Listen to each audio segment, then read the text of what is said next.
We're going. We're live. We're live. Hello, everyone. Robert, the San Antonio beer guy here. Today I'm with Carlos Knott of BayouTeche Brewing, and we're going to talk about his brewery and everything today. I want you to meet Carlos. Say hello to everybody, Carlos. Hey, everybody. Anyway, Carlos has been brewing beer, what you said, for 6 or 7 years professionally now? Professionally, 6 years this month. Right. And how did you get started into this business? I was stationed in Germany for about 6 years back in the early 90s, and fell in love with that whole lifestyle of being able to get different beers in every little town you go to, and how all the beers are designed to go to local food. And we traveled in Belgium and France. Just fell in love with that whole. Every beer was so different everywhere you went. And then the Army said, I'm going back to the States, started panicking. So I couldn't get those beers anymore that I fell in love with. Right. So I started homebrewing. This would have been about 96. And then one Sunday, my brothers and I got very drunk while we were homebrewing and decided to open a brewery. We've been doing it ever since. Yeah, and it's on the family property, right? It's on our family farm. It's an actual working farm. It's been in the family since 1780. And right now, we raise crawfish behind the brewery. That's dynamite. Well, tell us about the beer we're drinking today and how it came into being and what's so special about it. This is called Saison de Crevice, which is Cajun French for crawfish season. And it's kind of a funny way it came about. We had came out at that before this 4 other beers, and they were our year-round beers. And then someone was visiting the brewery and said, "How come?" And we're known for doing beers that really go with Cajun and Creole cuisine. It's kind of our focus. We don't eat extreme or crazy beers. All of them are geared to pairing with food. And so someone said, "How come you guys don't do a beer to go with boiled crawfish?" And we're like, "Duh, you know, why not?" Yeah. So we worked for a few batches, test batches, and really settled on a rye saison. A couple of reasons. Saisons in Belgium are typically paired with seafood or rustic farmhouse food, and so that works on that level. It's a seafood dish, and kind of a rustic dish. And then we added some rye to it and some wheat. The rye is kind of spicy, so it's a complementary flavor to the boiled crawfish. And the wheat, because it kind of cools down the tongue from all that cayenne pepper we use. So these are the kind of flavors we could expect? Yep. Santé. Santé. It's a Belgian yeast that we use from a Belgian brewery. We do experiment quite a bit with a lot of our beers, so every season you'll probably get a kind of slightly different flavor on this beer. We didn't want to be that brewery that did the 3 beers and do a lot of them.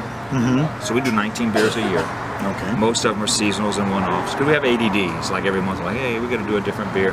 And so we just, a lot of our beers have seen the light of day one time and they've never come back.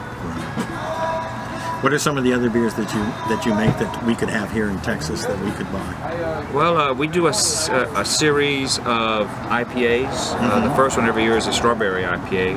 It's called Strawberry Alarm Hop, kind of on that old hippie band from the 60s. And then we do a peach IPA called BayouTeche. Mm-hmm. And they're very much IPAs first, kind of with the fruit on the end. And then the third one in that series is called Quantum Hop. You remember the old TV show Quantum Leap? Yep. It's the same thing, but it's in beer form, so every batch has totally different hops. And our joke is we'll keep using different hops so we get the right hops to get that home. Oh, okay. And then we also do quite a few barrel-aged beers. Texas should see our Loup-Garou, which is our Belgian Imperial Stout, aged in whiskey barrels. And then we do a Braggot, half honey and half French malt, aged in whiskey barrels, called a Miel Sauvage. Mm-hmm. And then we also have Bière Joie, which I believe you tasted. Yes, I have. So it's at heart, it's a Belgian double, the malt bill. And we add coffee and chocolate and chili arbola's to it. And then age that in oak barrels. In oak barrels. So they're fresh oak barrels? That one is a fresh oak barrel. Most of our other beers are bourbon or whiskey barrels. Mm-hmm. And then we do a lot of wine barrel aged beers. The next one y'all will probably won't be till later this year, but it's a Sauvignon Blanc, French Sauvignon Blanc barrels. It's a passion fruit and lime juice beer aged in oak. I look forward to trying that one. It's a lot of fun. We do a lot of fruit beers because Louisiana is kind of a cocktail state, right? You know, the hurricanes and all those kind of drinks. And so we kind of, sometimes in some of our more special beers, want to emulate those flavors that people in our part of the country are very used to drinking. Plus, it's friggin' hot. Yeah. So And humid, right? Yeah. Well, it's not the heat; it's the stupidity, they say.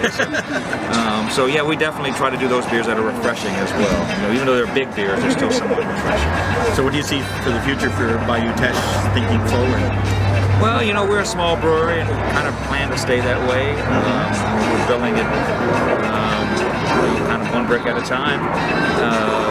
We're not trying to be a regional brewery, so we just do the beer that makes us happy. And like I said earlier, we don't want to be that factory, so we definitely want to keep that whole creative kind of being the small batch. And other family members are involved in the brewery? It's all mostly family. We have 9 employees, and my 2 brothers are at the brewery every day, our wives, our kids. My parents, actually my dad is 82, and people of that age speak French and English. Right. And we all speak a little bit of French, but that's his first language is French. Well, he gives tours at the brewery. He will not let us, because he kept saying, you young folks, and I'm 50, right? You young folks don't know how to give a tour. So he gives a tour, and he does both the English and the French tours at the brewery. And if he catches one of us doing a tour, he gets mad at us. So we have to call him. He's on call. Oh, yeah. But we all work with it. It's nice. And it's also kind of, working with family. You can't call in sick because they're watching, right? They're like, hey, that's not great. No staying in bed because they're in the next room, right? Right, yeah. Well, I appreciate you taking the time to talk to me today and enjoying some beer. Appreciate you having me on. Thank you. Enjoy. Be sure to try some BayouTeche. Thank you and good day.